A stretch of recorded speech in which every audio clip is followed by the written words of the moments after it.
तो साहब आप कह रहे हैं कि सियासी हल निकल रहे हैं, इसी वजह से अली मीन गंडापुर की और एहसन इकबाल की मुलाकात हुई है और काफ़ी मुफीद मुलाकात हुई है। हाँ, वो ये कह रहे हैं एहसन इकबाल साहब के मुफीद मुलाकात हुई है।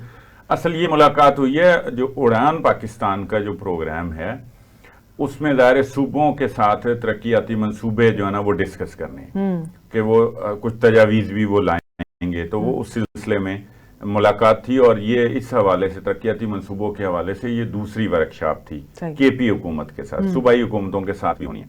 तो उस वहां पर वो जो मुलाकात हुई है तो उसमें फिर वो ये चीज़ें डिस्कस हुई हैं। उसी में उन्होंने ये कहा कि एक तो ज़ाहिर ठीक है तरक्याती मंसूबे होंगे, और साथ ये उनके मुशीर खजाना जो मुजम्मिल असलम उन्होंने भी ये कहा कि हमारी बात हुई है कि जो हमारे बकाया जाते हैं वो भी ज़रा देने शुरू करें। तो उस पर भी इत्तफाक हो गया है, या कि ये अब इसको टेकअप करने का इत्तफाक हो गया है।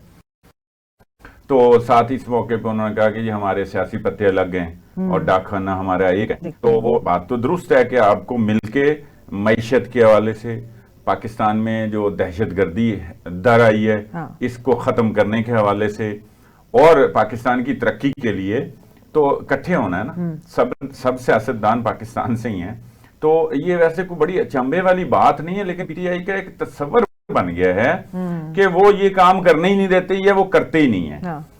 उनके खतूत लिखे जाते हैं, पैसे ना दें, फंड ना दें, हुकूमत के साथ तो बिल्कुल ही नहीं बैठते, और हुकूमत के साथ बैठते भी नहीं है। उन्होंने अपने दौरे हुकूमत में भी यही किया। वो अपोजिशन लीडर शहबाज शरीफ से इमरान खान बैठे ही नहीं उनके साथ, बल्कि उनकी तरफ मुंह ही नहीं करते थे। हाँ जी। तो ये सिर्फ पीटीआई के बारे में है। बाकी सियासी जमातें जितनी भी हैं, आप देखें JUIF है, जमात इस्लामी है, पीपल्स पार्टी है, हत्ता कि MQM भी, मतलब इन मामलात में बैठते जरूर हैं, सर जरूर जोड़ते हैं। तो पीटीआई को बैठना चाहिए। पीटीआई ने मजम्मत तो की है दहशतगर्दी की, इस वाकये बातें करते हैं। जैसे उमर अयूब अभी भी यही कह रहे हैं कि बिलावल भुट्टो ने वफाक से 9 अरब रुपए लेकर सिंध के लोगों के हकूक का सौदा कर दिया। साहब बात देखें आप वो कैसी कर रहे हैं।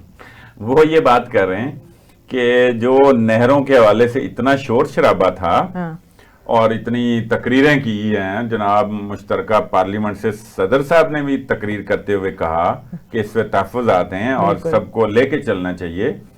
तो यही तो वो बात कर रहे थे। उन्होंने कहा कि हमारी रिजर्वेशंस हैं, ये दूर करें। और रिजर्वेशंस उनकी एक तो यही हो सकती हैं कि पानी की तकसीम की बात जो है वो उसमें तो कोई फार्मूले अब तक जितने आए हैं तो उसमें तो वो कोई एतराज निकल नहीं रहा। इसके अलावा भी कोई आप कह लें कोई चीजें होती हैं ना कि भाई इस आड़ में आप हमें हमारी ये रुकी हुई चीजें भी कर दें। सही।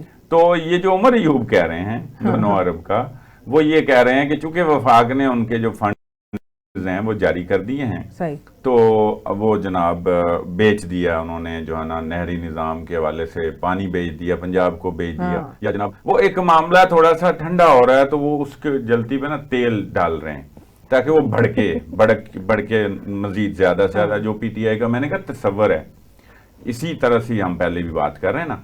तो ये अब तो मौका ऐसा है कि आप ये ना ट्वीट करें, पीटीआई के ऑफिशियल जो है ना हैंडल देखें, ट्विटर हैंडल, कि जनाब उन्होंने कहा कि ये देखें इतने मिनट्स में 2 खवातीन को, मगरबी खवातीन को उन्होंने रिहा कर दिया दहशतगर्दों ने, और 2 सालों में जनाब डॉक्टर यास्मीन राशिद को रिहा नहीं किया गया।